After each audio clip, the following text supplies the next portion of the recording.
Os saludo y a todas y a todos os invito a suscribiros a mi canal de YouTube, aquellos que no estáis. Y bueno, muchas gracias por vuestros comentarios. A todas y a todos los que lo hacéis, algunas y algunos de forma muy habitual y además abrumándome, que con consideraciones que no merezco. En el sentido de que yo lo único que hago no tiene mérito, es que por mi voluntad, por mi vocación, por mi dedicación y por mi esfuerzo, pues deseo compartir lo que tengo. Podéis estar más o menos de acuerdo. Yo no pretendo tener, siempre os lo he dicho, no pretendo tener la verdad, pero sí os transmito mi verdad. Iba a hablar de geoestrategia y tal, internacional, pero lo dejo para la siguiente. Lo dejo para el siguiente vídeo. Yo creo que hemos de hablar algo de la corrupción. De la corrupción sistémica en el Estado español y del origen. Ya hace tiempo grabé un vídeo, luego volver a repetir algunas cosas y recordarlas, pues no está mal. Espero que os sea útil. En primer lugar, cuando se hace la transición, aquello que se llamó la modélica transición, es decir, el paso de la dictadura franquista a la democracia, de modélica no tiene nada. Cualquier paso de una dictadura a una democracia, si ésta quiere estar garantizada y asentada correctamente, debe eliminar cualquier vestigio de la dictadura. Porque una dictadura fascista es mala, es dañina, es negativa, es criminal. Por lo tanto, no se pueden casar criminales con democracia. Y todos los criminales franquistas fueron amnistiados. Hubo una ley de amnistía, es decir, hubo un pacto entre actores, una serie de partidos de corte demócrata cristiano, liberales, el PSOE y el Partido Comunista de España, con la corona, con la monarquía y con sectores procedentes de la monarquía que encabezaba la UCD. Y claro, nos encontramos con un rey educado en el franquismo y por Franco, educado además en los usos y costumbres de la dictadura, que eran corruptos hasta las cejas. Porque esto de que la dictadura franquista era muy austera, todo esto es mentira. En la dictadura franquista todos robaban. Robaban los alcaldes, robaban los militares, robaban los guardias civiles, robaban todas las empresas, muchas de ellas hicieron grandes fortunas explotando a presos políticos. El propio Franco construyó su mausoleo, del que, bueno, afortunadamente ya por fin lo sacaron, a base de presos políticos, de una empresa que se llama Huarte y Construcciones y que sigue funcionando, empresa de origen navarro, por cierto, por si os suena. Bien, pues nada de esto se limpió. La brigada social que había torturado, machacado a la gente por sus ideas democráticas, antifascistas, sindicalistas, socialistas, comunistas de varias familias, etcétera. Esa policía siguió siendo policía, no fue suprimida siquiera, no fueron expulsados los torturadores. No digo que fueran expulsados todos los policías ni todos los guardias civiles, pero la brigadilla de la Guardia Civil porque esto de Billy el Niño es una tontería, es una majadería. Billy el Niño habían 800 o 1800. Hombre, ya está bien con Billy el Niño.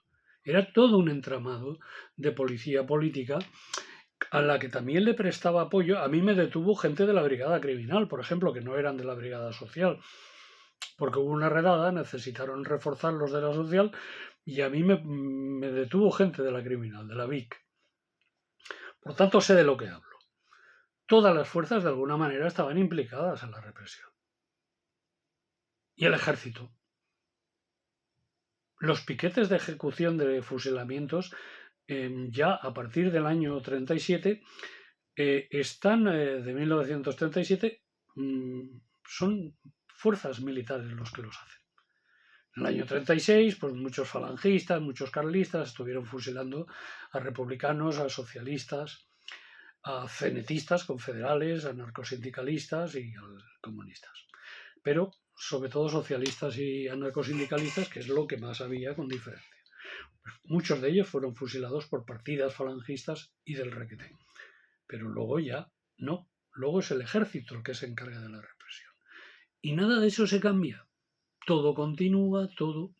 Y por lo tanto, cuando todo continúa, incluidos los jueces que han estado mandando gente a la cárcel, la judicatura en su conjunto ha sido cómplice del franquismo, pues resulta que la judicatura, la policía, la Guardia Civil, la Policía Armada, pasa sin solución de continuidad a servir al entramado democrático.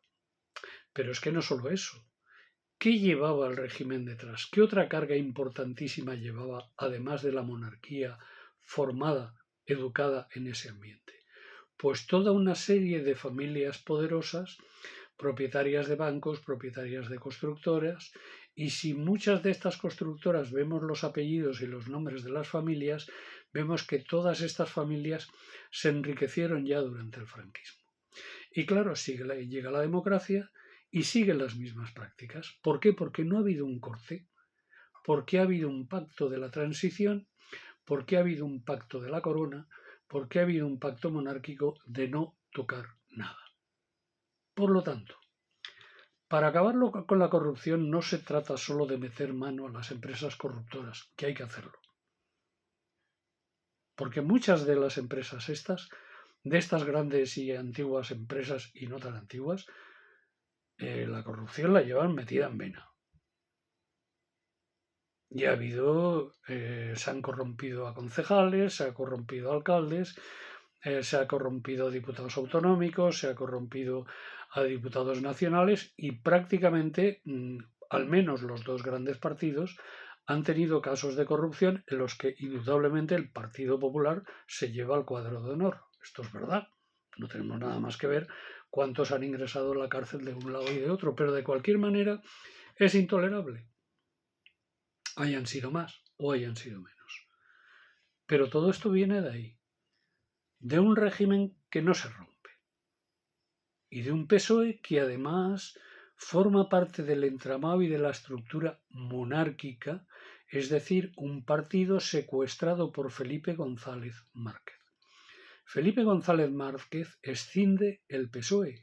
Lo que hoy en día se conoce como PSOE es una escisión del Partido Socialista Obrero Español, cuyo secretario general legítimo, Rodolfo Llopis, fue aportado de mala manera por Felipe González Márquez, que, según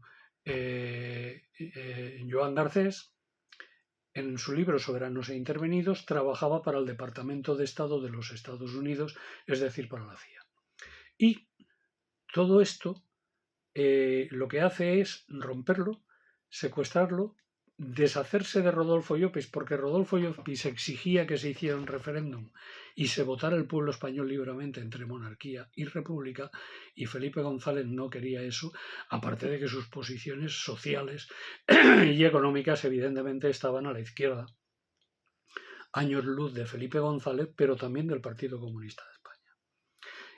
Y claro, esta gente es liquidada y eliminada. Y entonces Felipe González monta su PSOE, que rompe con la tradición y la herencia de Pablo Iglesias, el fundador del movimiento obrero, del movimiento socialista, uno de los fundadores del movimiento obrero español y del movimiento socialista. Por lo tanto, esta escisión es una escisión monárquica y que desde hace mucho tiempo tuvo en su seno casos de corrupción, que por cierto con Felipe González hubieron muchos, y terribles. Bien, y claro, ¿quién tiene enfrente? El PPE, el rey de los corruptos. Pero claro, lo que ocurre es que a la derecha española se le permite robar. Está en el ADN de la derecha española, que procede digamos, su origen estaría en el siglo XIX, en toda esta derecha caciquil, toda esta derecha liberal caciquil, que era corrupta, que amañaba elecciones, etcétera, etcétera, y luego pasó a ser franquista, y luego se hizo demócrata, la misma gente, la misma familia. Por ejemplo, Aznar, si os suena el apellido, no hay nada más que tirar para atrás. Entonces, todo esto genera una situación de una corrupción sistémica. Y claro, ¿cómo hay que romper con eso?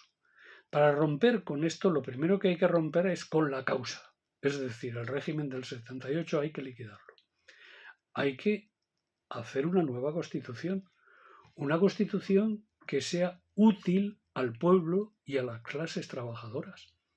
Una constitución que garantice el derecho a la vivienda, no como esta, que enuncia que hay derecho a la vivienda, pero no toma medidas prácticas.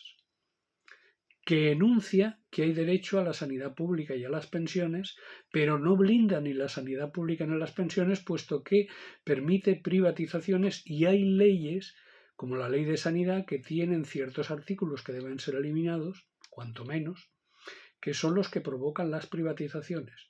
Y la madre del cordero de toda la corrupción no es que 5 sinvergüenzas metan mano, que lo es la privatización generalizada, es el saqueo del erario público que los grandes partidos y las familias franquistas sin solución de continuidad del franquismo hasta ahora llevan haciendo más de 90 años, saqueando el país, saqueando el reino de España.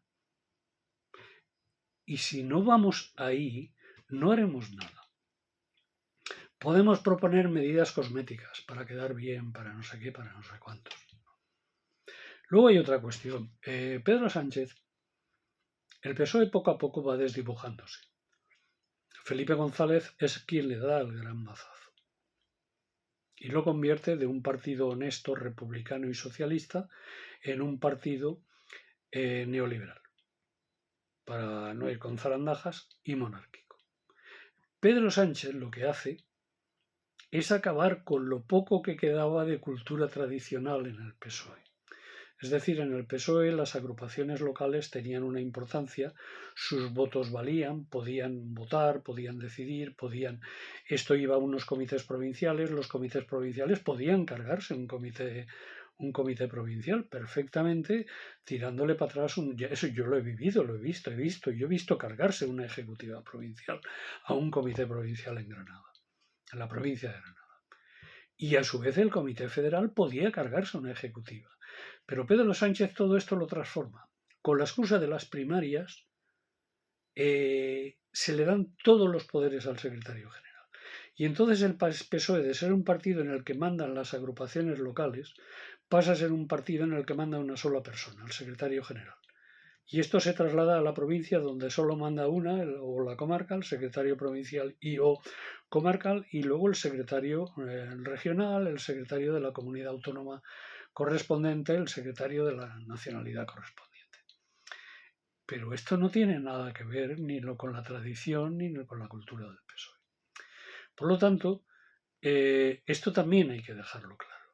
Y esto permite que tipos como el Ábalos, como el Sánchez Cerdán, etcétera, hayan hecho carrera, de la misma forma que Felipe González permitió que tipos como el Roldán o como Juan Guerra, don Alfonso Guerra, recuerde usted a Juan Guerra, por favor, y deje ya de decir tonterías. Si usted permitió la corrupción, si usted corrompió a su hermano y su hermano se corrompió con todo su conocimiento.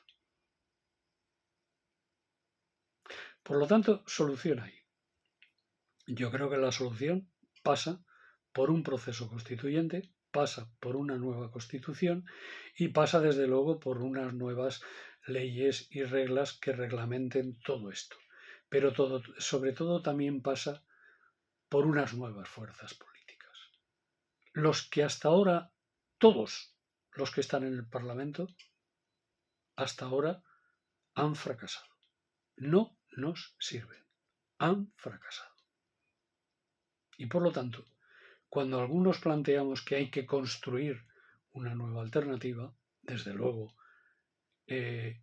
imbricada en el trabajo, pero por supuesto que defienda la soberanía de España en su conjunto, de los pueblos de España, de las Españas, de lo que queramos democráticamente que sea en nuestro país, pues lo que tenemos que hacer es, mientras tanto, lograr un cambio, pero también saber quién nos ha llevado a este agujero y quién nos ha metido en este agujero. Porque mirad, la solución no es el fascismo. Ya hemos tenido aquí fascismo y ha sido tremendamente corrupto. Tremendamente corrupto. Gente mayor, ya muchos muertos. Cuando hablaban de los falangistas de la Fiscalía de Tasas, que eran los que controlaban el trigo, bueno, ahí habían casos de corrupción tremendos. El fascismo ha sido muy corrupto. Y el fascismo es corrupto, porque al ser totalitario no permite las denuncias, ni el control, ni la transparencia. Y la derecha siempre ha robado. La derecha de nuestro Reino de España siempre ha sido ladrona. Creo que hay solución, pero hemos de tener valor para implementar y tirar para adelante esa solución. Muchas gracias y espero haberos sido de utilidad.